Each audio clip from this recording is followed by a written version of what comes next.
Truly astonishing stuff. Britain, France, Canada, and Australia have recognised Palestine as a state, something they should have done decades ago. And it represents a symbolic action rather than the actual meaningful action we need right now to stop genocide. Nonetheless, Israel has gone apeshit, as per, and is plotting revenge. That means collective punishment of the Palestinian people, including possible formal annexation of much of the illegally occupied West Bank. Now, Israel's response really underlines Israel's status as a caricatured, one-dimensional villain in a film. It's along the lines of, ooh, nice Palestinian people you've got there. Shame if something further happened to them. Or if this is your choice, let's see how you like it when we make your precious Palestinians suffer even more. Literally, that is their position. Now, as you'll know from my recent documentary, I was recently in the West Bank, and Palestinians there emphasized that proposed recognition of Palestine by Western nations wasn't being done, above all else, for Palestinians at all, but rather for domestic political consumption in the West. In other words, Western governments are facing anger from their own people because they've facilitated genocide. So they're doing this to prove that they are doing something. But this is something Palestinians, I suppose, who said should have been done in the 1990s, not the 2020s. These Western states are very, very latecomers. Around 150 of the UN's 193 member states have recognized Palestine. What, many Palestinians ask, is being left of Palestine to even recognize? Now, this has been done instead of meaningful action to stop the genocide, as British Palestinian medic Ghassan Abu Sitta, who served in Gaza during the genocide, puts it. When the alternative became sanctions that could end the genocide, the UK government chose performative recognition. Why stop the genocide when you can recognise people as they are being slaughtered? Now, for example, Britain continues to provide Israel with crucial components for fighter jets, F-35 jets, which rain death and destruction down on the people of Gaza. Britain continues to share intelligence with the intelligence services in Israel. They do RAF surveillance flights over Gaza, which Britain refuses to be transparent about. Britain continues to arm Israeli soldiers on British soil. Britain refuses to prevent British nationals from serving in an Israeli army committing every war crime under the sun, let alone prosecute them. Britain refuses to impose sweeping and effective sanctions on Israel. Britain continues trade with Israel worth £6 billion a year. We could go on. The fact that Israel and its cheerleaders have flipped over symbolic action, which does nothing to stop the genocide, tells us a few things. It shows how the West is determined to humiliate itself over and over again with Israel, that it has bent over backwards to facilitate genocide and refused to take meaningful action, and yet still Israel rages at these Western states. This also underlines how Israel's cheerleaders in the West are despicable, contemptible, and I'm going to just say it, pieces of shit, who don't even pretend to believe that Palestinians are human beings.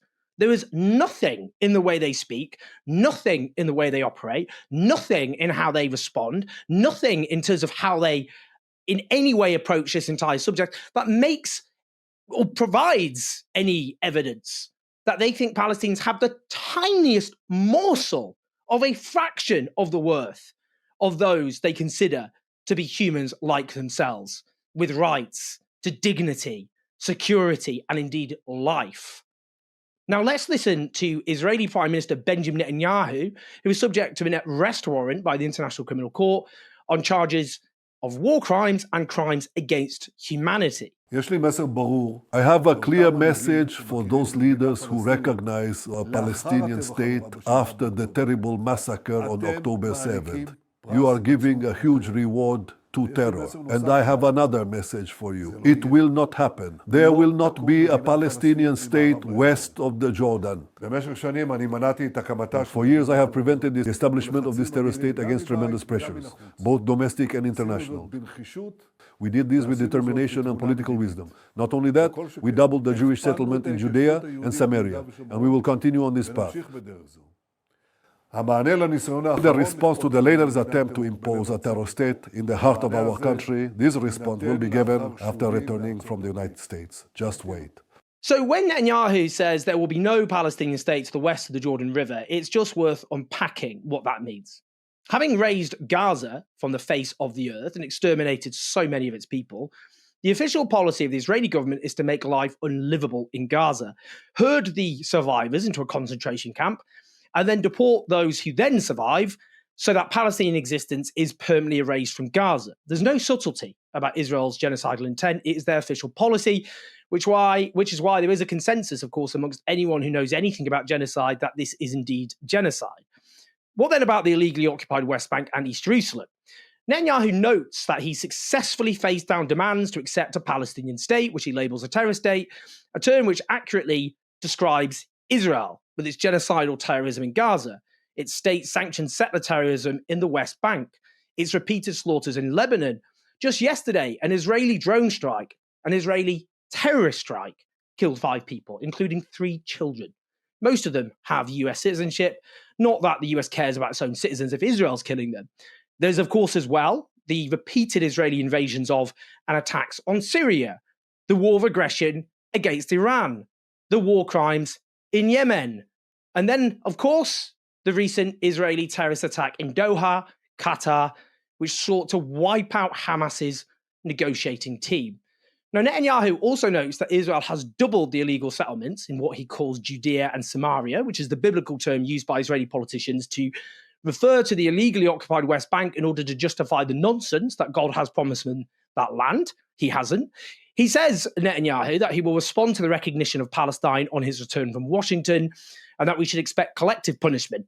That's what we should expect. Collective punishment against the Palestinian people. That's what he's talking about. Potentially meaning annexation of the West Bank in some form. Now, if there is never any Palestinian state, which is the official position of the Israeli government and the consensus of the Israeli political elite, including the opposition, what does that mean for them? Does it mean an eternity of occupation, of apartheid, formal apartheid, with annexation? I mean, it is apartheid, but with formal annexation, and it is already annexed in practice, let's just be honest about it. With formal annexation, you can't say it's not apartheid because you then have territory where if you are a Jewish Israeli, you have all these rights. If you're a Palestinian, you don't have any rights. You live under military rule. You can't use roads. You don't have citizenship rights. You have no rights. An eternity of that, as well as an eternity of colonization, of land just being colonized, taken by illegal settlers, while millions of Palestinians live there indefinitely, while more and more of their land is stolen by illegal settlers. There's currently over 700,000 illegal Israeli settlers, and the areas those Palestinians live on simply shrinks and shrinks and shrinks and shrinks.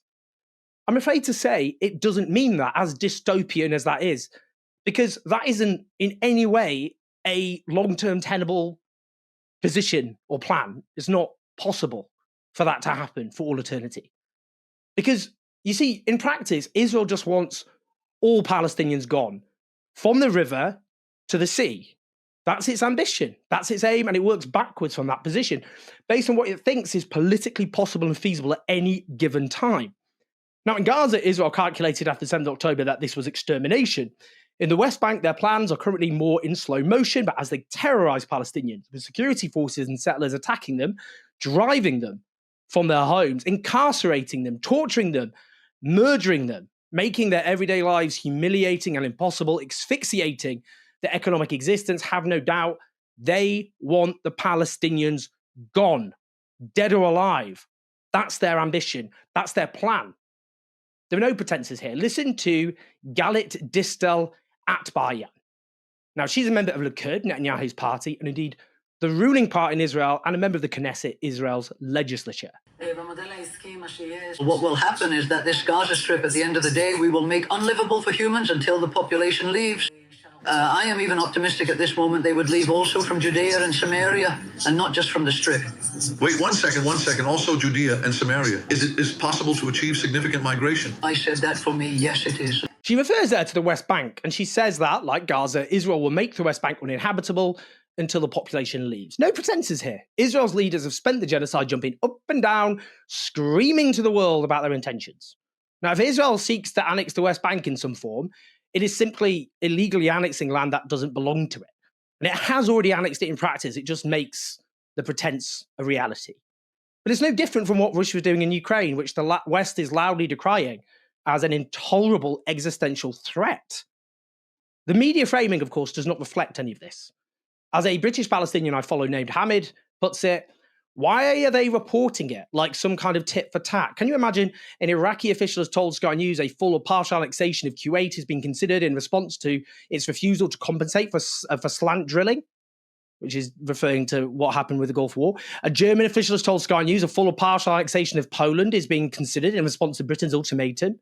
Every one of these reports should lead with what Israel is brazenly saying it will do is a clear violation of international law. People were executed following the Nuremberg trials for this.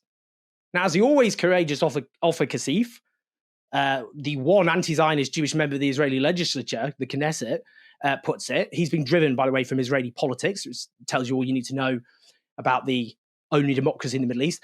As the world watches the Gaza genocide unfold before its eyes, the Israeli government sets its sights on the annexation of the West Bank.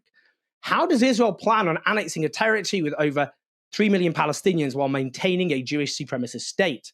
It's simple, by facilitating a massive ethnic cleansing campaign. The occupation forces and the terrorist settler gangs in the West Bank, under the command of the messianic fascist freaks running the Israeli government, will work together to make Palestine Palestinian frei and create Lebensraum for Jews only, just as they are currently doing in Gaza. We must end this. Ban and boycott Israel now. It is the real interest of both peoples of this land for the sake of peace and justice for all. In Italy, that demand has been heeded. There is a massive general strike that has been called in Italy by grassroots trade unions in opposition to the genocide. There have been blockades of ports by dock workers. There's been mass shutdowns of public transport and schools, mass protests across the country. It is inspiring and heartening to see. This is, after all, a genocide facilitated by the West. It is our countries, including Italy, which have armed and facilitated genocide. It is up to ordinary citizens in the West to do all we can to stop one of history's great crimes. And Italian workers have shown all of us how it can be done. Here's another act of solidarity. The global flotilla is seeking to break the blockade of Gaza, Israel's deliberate campaign, of course, of starvation against the Palestinian people, a key plank of the genocide. The flotilla isn't designed to solve this crime, but to draw attention, above all else, to the heinous crime being committed by Israel in full view of the world. Last time, the Israeli state ridiculed the flotilla as a selfie yacht. But now the leaders of the flotilla warn that Israel is demonizing them as terrorists. They're using the language of terrorism. We know what Israel does to civilians, which it classifies as terrorists. This is a truly frightening development. And citizens and states in the West facilitating Israel's crimes must speak out before it's too late. Please like and subscribe, leave your thoughts and your comments. Help us take on the pro-genocide media at patreon.com/OwenJones84. We've got lots to come. At the moment, I keep telling you this, sorry if it's boring you, but I'm finishing my book, The Fall of the West. So it's difficult to juggle the videos as much as I like with that, but I will finish that book and I'm getting there. I've submitted most of it. And then I will just focus on this above all else. I'll have so much more time and we'll have so much more to do. So I'm very excited about that. So share the video and help keep the show on the road at patreon.com/OwenJones84. We've got documentaries to come at Labour conference, for example. Exciting. Speak to you soon.